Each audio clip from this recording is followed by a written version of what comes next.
Before you listen to this story, I want you to check the time on your phone. If it's anywhere close to 3 a.m., you might want to stop watching. Because the doctors who recorded this case discovered something terrifying. For 7 nights, a young woman named Elena was monitored by cameras while she slept in a hospital room. At first, they believed she was suffering from a psychological disorder. But the cameras captured things no doctor could explain. Voices speaking from her body. Languages she had never learned. And on the 7th night, something appeared in the room that was never supposed to be there. And the worst part? The thing in that room was not looking at Elena. It was looking directly. The town of Ravenshill was the kind of place where nothing unusual ever happened. It was a small town surrounded by forests and quiet countryside. The streets were calm after sunset, and most of the residents had lived there their entire lives. Everyone knew everyone. And because of that, people believed they knew every story the town had to offer. But there was one place in Ravenshill that people avoided talking about. The abandoned St. Augustine Church. The church had burned down nearly 20 years ago during a mysterious fire. No one ever rebuilt it. Since then, the building had remained empty, silent, and slowly decaying. Some locals claimed strange things happened there. Lights flickering inside when no one was there. Shadows moving behind the broken stained glass windows. But most people ignored the stories. Including Elena Ward. Elena was a 19-year-old college student studying literature at Ravenshill University. She was known among her friends as someone who believed only in facts and logic. Ghosts, demons, possessions, those were things she laughed about. People just fear what they don't understand, she often said. One night, Elena stayed late at the university library finishing an assignment. By the time she left campus, the rain had already started pouring. The streets were empty. The wind pushed fallen leaves across the pavement as Elena hurried home under her jacket. Her usual route passed near the old St. Augustine Church. Normally, Elena walked past it without even looking. But that night, something was different. As she approached the church gate, she noticed something that made her slow down. The front door was slightly open. Elena frowned. "That's strange," she muttered to herself. The church had been locked for years. She stepped closer, rain dripping from her hair. The wooden door creaked slightly as the wind pushed it. Then she heard something. A voice. Soft. Almost like a whisper carried by the wind. "Elena."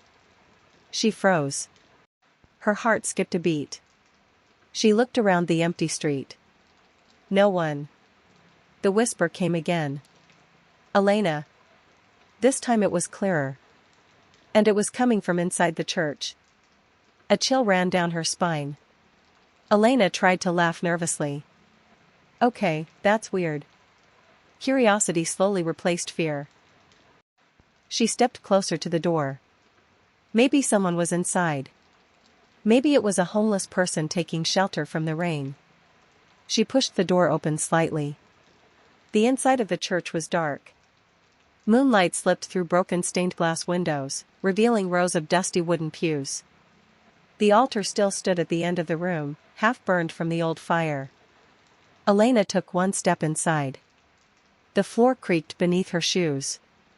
Then suddenly, bang! The door behind her slammed shut. Elena jumped and spun around. Her breathing quickened. "Hello?" she called. No answer. The church was silent. But when she turned back toward the altar, she thought she saw something move. A shadow. Tall. Standing near the far wall. Watching her. "Elena." The voice returned. But this time it didn't sound like it came from the room. It sounded like it came from inside her head. A sudden wave of terror hit her. Elena ran. She pushed the door open and sprinted back into the rain, not stopping until she reached her house several blocks away. She tried to convince herself it was nothing. Just imagination. just exhaustion. But that night, when Elena finally fell asleep, she didn't realize something had followed her home. And it had already begun to wait. 3 nights after the incident at the church, Elena started having nightmares. The same nightmare. Every night. In the dream, she stood alone inside the burned church. Everything was silent. The pews were broken. The air smelled like ash and dust. But the worst part was the feeling. The overwhelming certainty that something was standing behind her. Watching. Waiting. Every time she tried to turn around, she woke up. And every time she woke up, the clock on her wall read the same time. 3 a.m. On the 4th night, things became worse. Elena's mother, Margaret Ward, woke up because she heard voices coming from Elena's bedroom. At first she thought Elena was talking on the phone. But something about the voice sounded wrong. There were pauses. Whispers. And sometimes it sounded like 2 people speaking at once. Margaret walked slowly down the hallway. The bedroom door was slightly open. The room was dark. But when she pushed the door open, she saw Elena sitting upright in bed. Her eyes were wide open. But she wasn't looking at anything. She was staring directly at the wall. And she was speaking. But the voice coming out of her mouth was not her voice. It was deeper. Rough. Like the voice of an old man. "Elena," Margaret whispered. Elena didn't respond. She continued speaking in a language Margaret didn't understand. Then slowly, Elena's head turned. Her eyes locked onto her mother. And she smiled. But it was not Elena's smile. The door should never have been opened. Margaret screamed. That same night, Elena was taken to Ravenshill Hospital. At Ravenshill Hospital, Elena was examined by a well-known psychiatrist named Dr. Adrian Malik. Dr. Adrian was famous for treating severe psychological cases. But he was also known for one thing. He did not believe in the supernatural. Possession, demons, spirits, those were just myths created by people who didn't understand mental illness.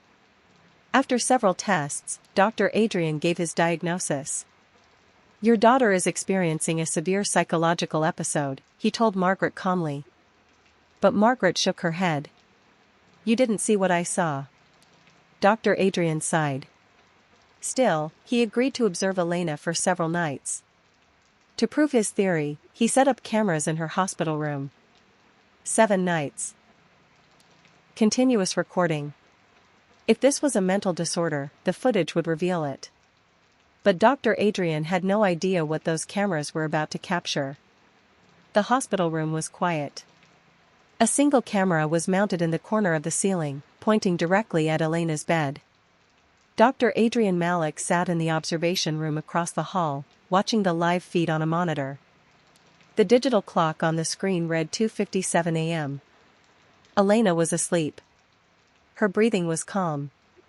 Everything looked normal. Dr. Adrian leaned back in his chair, confident. "If anything happens," he told the nurse beside him, "it will likely be sleepwalking or dissociation." The nurse nodded nervously. The clock turned to 2:59 a.m. Elena shifted slightly in her sleep. Dr. Adrian scribbled a note. Then the clock changed. 3 a.m. Immediately, Elena's body went rigid. Her eyes opened. But they didn't blink. Slowly, mechanically, she sat up in bed. Her movements were unnatural. Like a puppet being pulled by invisible strings. The nurse gasped softly. "Elena?" Dr. Adrian spoke through the intercom.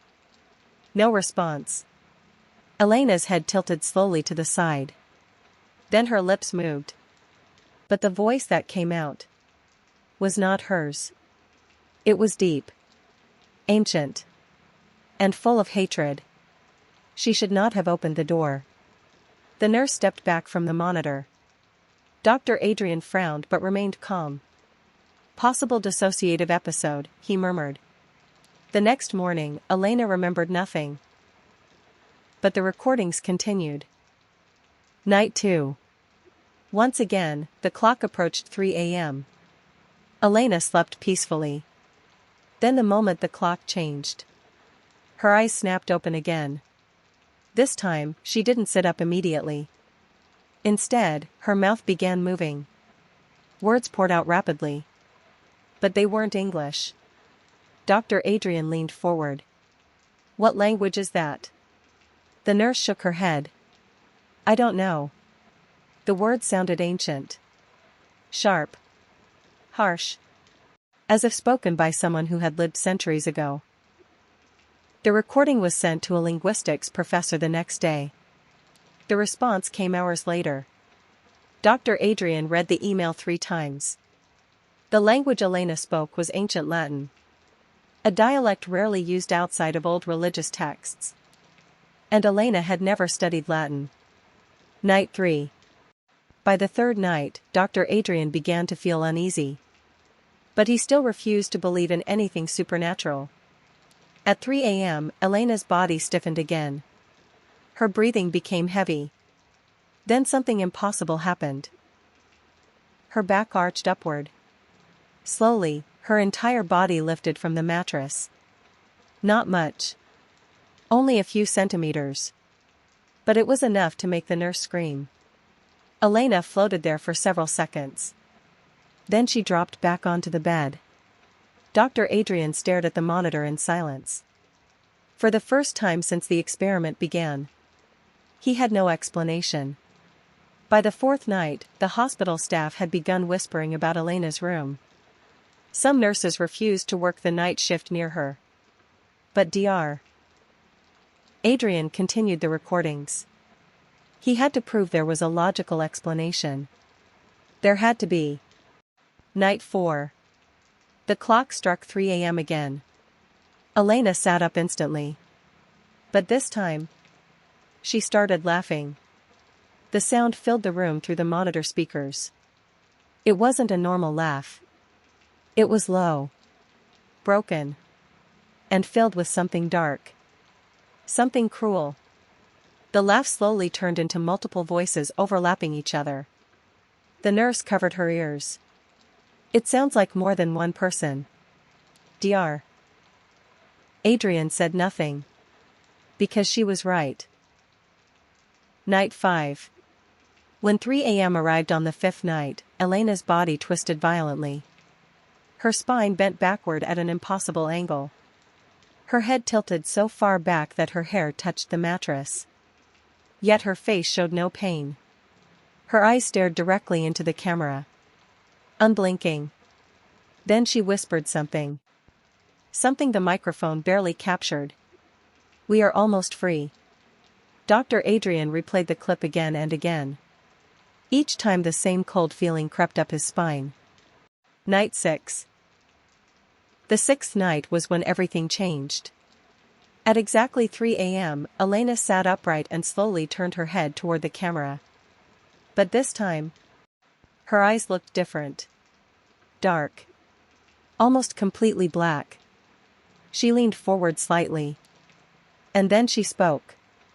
Softly. "Doctor." Dr. Adrian froze. The nurse looked at him. "Did she just?" Elena continued. "I know you're watching." The room fell silent. Dr. Adrian whispered, "That's impossible." There were no speakers in Elena's room. No camera feed going the other way. She had no way of knowing he was watching. But Elena smiled slowly. "Tomorrow night." Her voice whispered. "We leave." By the seventh night, Dr. Adrian had installed 3 additional cameras in Elena's room. 2 nurses stood beside him in the observation room. Everyone was tense. The clock read 2:58 a.m. No one spoke. 2:59 a.m. The lights in Elena's room flickered. Then they went out. Only the infrared cameras remained. On the screen, Elena sat up. But this time, she moved differently. Slowly. Gracefully. like someone waking up after a long sleep. Her head turned toward the camera. Then her mouth opened.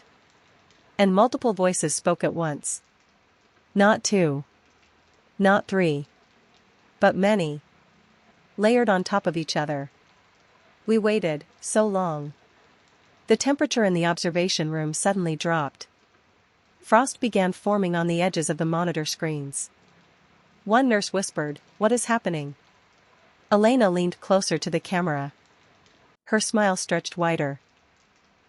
"Thank you, doctor." Her voice echoed through the speakers. "You opened the door for us." Suddenly, all cameras went black. The next morning, Elena was found unconscious in her bed. Her vital signs were normal.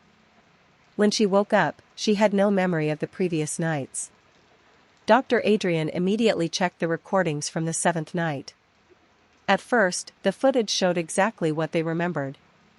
Elena sitting up, speaking in multiple voices. Then the cameras going black.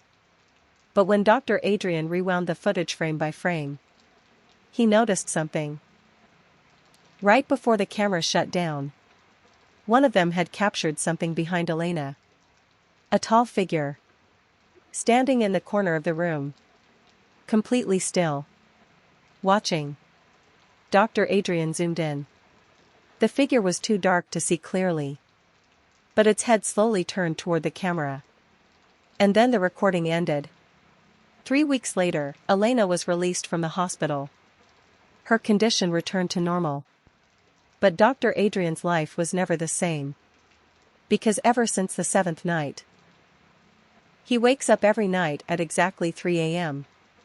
And sometimes, when he looks at the corner of his bedroom, he sees a shadow standing there, waiting, watching, just like it did in the hospital room. 7 nights of possession leaves a deep and unsettling impression about the fragile boundary between science and the unexplained. Throughout the story, Dr. Adrian represents logic, reason, and modern science. He believes that every strange phenomenon must have a rational explanation. To him, possession, demons, and supernatural forces are nothing more than psychological disorders that science will eventually understand. However, the events of the 7 nights slowly break that certainty. What begins as a medical observation turns into something far more disturbing, something that cannot be explained by medicine, psychology, or technology. Just like the story that inspired this narrative, the horror is not only about a possessed girl, but about the moment when human certainty collapses. The cameras, the hospital, the doctors, symbols of knowledge and control, become witnesses to something beyond their understanding. The most terrifying part of the story is not Elena's suffering. It is the realization that whatever appeared in that room did not leave when the experiment ended. Elena may have recovered, but the presence that revealed itself during the 7th night may still exist, watching, waiting, and searching for the next door to open. This leaves the audience with a lingering sense of unease, because the horror does not truly end. The story carries several deeper messages. 1. Not everything in the world can be explained by science. Science has helped humanity understand many mysteries, but there may still be forces or phenomena that remain beyond our knowledge. The story reminds us that human understanding has limits. 2. Curiosity can sometimes open dangerous doors. Elena entered the abandoned church out of curiosity, believing nothing bad could happen. But some doors, whether literal or symbolic, may lead to consequences we are not prepared to face. 3. Human arrogance can blind us to the unknown. Dr. Adrian believed he could explain everything logically. His confidence in science made him dismiss warnings and possibilities he did not understand. Sometimes the greatest danger is believing we already know all the answers. 4. Evil does not always disappear. Sometimes it simply waits. Hidden. Patient. Waiting for the moment when someone else opens the door again. Some people believe stories like this are nothing more than fiction. But throughout history, there have been cases that doctors, priests, and scientists could never fully explain. Cases where recorded evidence raised more questions than answers. And perhaps the most terrifying question is not whether possession is real.